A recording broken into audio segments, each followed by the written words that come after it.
Thank you for bearing with me. Hi, everyone.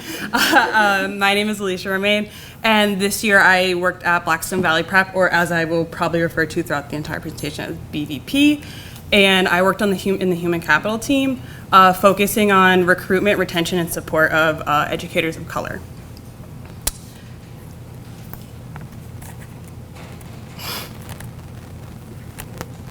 Sorry, guys. Okay, so just an overview of my presentation. I'm going to go into some background and context of what educator diversity looks like at BVP, and then I'm going to go into my research question, which has kind of been the focus of the project, and then I'm going to go into the methods I used to answer my question, as well as the findings, and then finally get into my recommendation, which is the culmination of my strategic plan throughout the year. So a little background about and context of BVP. As Coral did a great job of giving context, the Rhode Island context, about 40% of students in Rhode Island are students of color, although there's only 5% teachers of color in the state. So there's a huge demographic mismatch between teachers and students of color. And as you can see at BVP, they are pretty much in line with what the state looks like now. Although they're slightly better, there's still room for improvement. And looking here at student ethnicity, looking at student ethnicity, about 70% of students at BVP are students of color, although there's only 13% educators of color at BVP. So one of the main missions of BVP is to create an intentionally diverse community.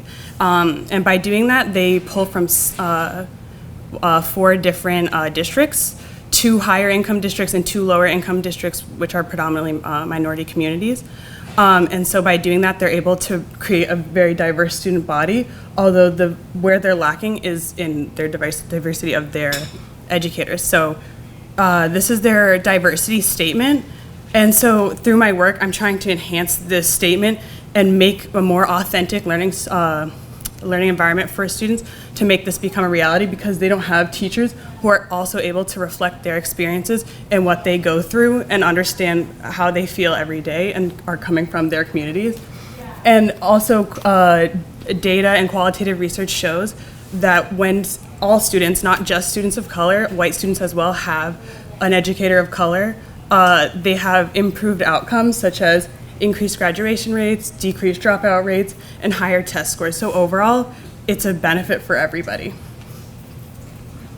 So the research question that I focused on, since I took a human capital lens, is what are effective ways for BVP to recruit, retain, and support educators of color? And kind of focusing on that support piece, because we're getting teachers there. And as Coral highlighted the preparation piece, we're preparing them, but how are we keeping them in the classroom and in schools? So the methods I took to answer this question, I started out with the review of relevant literature, looking at just broadly, and then I kind of narrowed my research down and created a policy scan relevant to the Rhode Island context and also New England as well, looking at what other charter schools in New England are doing to get some inspiration and ideas. And then I decided, why am I just reading literature? Why don't I go ask these teachers, what have they been facing? What supports do they need? I'm deciding based off literature, but let me go talk to them and say, hey, what do you need? It was pretty simple to decide. So I conducted about 16 interviews, so that was about half of the list that I was given. That included current and former teachers, and all of those interviews were anonymous to ensure that I was getting the most honest answers and that they would know that their jobs weren't at risk. And then all of this kind of culminated into my strategic plan that is going to be my ultimate recommendation to BVP to follow in order to increase teacher diversity. So from my initial policy scan of the literature, I found some key action steps that kept popping up everywhere.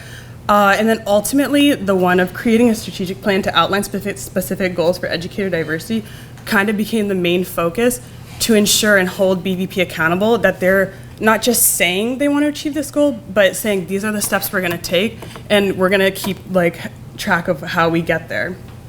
So I moved into my interviews, where I asked teachers, what does it look like in the schools? I asked them specifically, what are the advantages and disadvantages of being a teacher at BVP?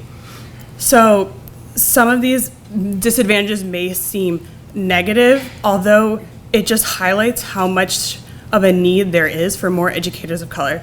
Specifically, some teachers felt as though they're tokenized, being as people of color are often the go-to people for behavior issues, if you're bilingual, translating. And oftentimes, I went to one school and there was only one Spanish-speaking teacher, and she was speaking with parents of children she wasn't teaching. And also, another thing was the advantage was the connection with families. A lot of teachers of color noted how parents would come up to them and be so thankful and happy to see the representation. And one parent told a teacher that this was the first time that they were ever to communicate with their student's teacher and be involved in their education in a meaningful way. And then another advantage was the intentional diversity, although many teachers noted that it was mostly among the students. As you can see, that one of the disadvantages was that there was a lack of teacher and administrator diversity. But overall, the student diversity was a main thing that drew teachers to the school. And one of the last disadvantages that I want to touch on is the institutional white dominance, because a lot of teachers of color felt as though the demographics of the school, being a mainly white and female environment, was kind of driving the culture of the school. Although one thing that kept me hopeful was that a lot of teachers were saying there is an opportunity for change. So people of color are willing to work together to change this culture and increase the voice for teachers of color. So looking into pathways to teaching, I found in the literature that one of the biggest barriers for teachers of color is the licensure exams, as one teacher of color noted that they had to take the exam 4 times, and this is not uncommon for teachers of color. And another thing that was a barrier was they mostly went through alternative certification pathways. And then so just to show how the literature matched what these teachers went through, the majority of the teachers I spoke to went through Teach for America, which is an alternative certification pathway, and then some went through City Year. Some did do traditional undergraduate programs, but it was very few, and some did a master's and a residency program, which was also an alternative pathway. And this by far was my favorite part and kind of drove the ideas in my strategic plan, because I researched ways to address these disparities to increase the percentage of teachers of color. And I would ask teachers, oh, what do you think? And they'd be like, there's not one thing, I don't know, I'm not an expert. But the funny thing is, when I put them side by side, a lot of what the literature was saying and what they were saying was exactly the same. And I told them, you are an expert, that's why I came to you, because you're experiencing this every day. So I found that what's important that both teachers and the literature showed, to create partnerships with local universities and hopefully HBCUs, but it's kind of hard in the Rhode Island context as there's no HBCUs. So that's kind of difficult. And then another idea that kept coming up was a Grow Your Own program. For those of you who don't know, it's starting to attract high school students who are interested in teaching and starting them at an early age, so that they can come back and teach in their community. And there's a great program in Boston that does that, and they provide their students with professional development, they help them with the exams, they provide them support throughout so that they can come back to their school and show that representation in their community. And then both interviewers and the literature showed that there needs to be a serious monetary investment and dedicated funding to getting teachers of color to come here and trying to attract them to Rhode Island, as it is a small state, and many teachers noted that they are far from home, so trying to make that attractive as well. And then also some affinity group or way to bring the people of color together so that they know that they're not alone in the school, as some teachers of color are the only person of color in their school, and it can feel isolating at times. And then one of the interviews that I talked with noted personal relationship building, which seems so basic, just creating genuine connections with people and just checking in on them and connecting with them.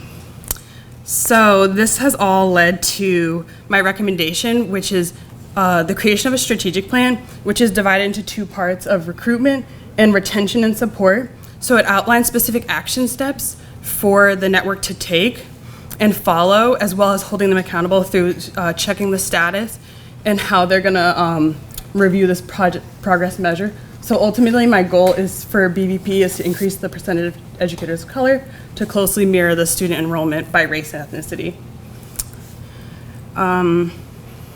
And that's all I have for you. Thank you, and thank you to my supervisors. I saw them come in. And shout out to the teachers and administrators and staff I interviewed, because I know they had a crazy schedule. And Christina, for all your support too, thank you.